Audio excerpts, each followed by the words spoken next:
Dalawa po yung nandito guys. Ito yung titibain natin.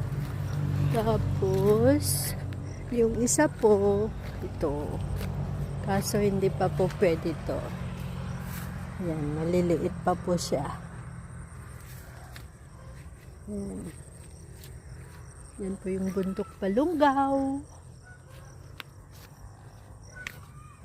Harvest natin to guys.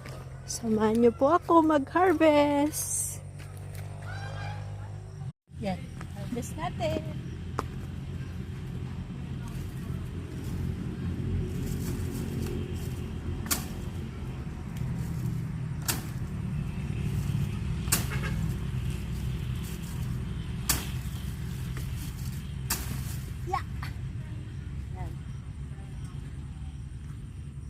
Guys,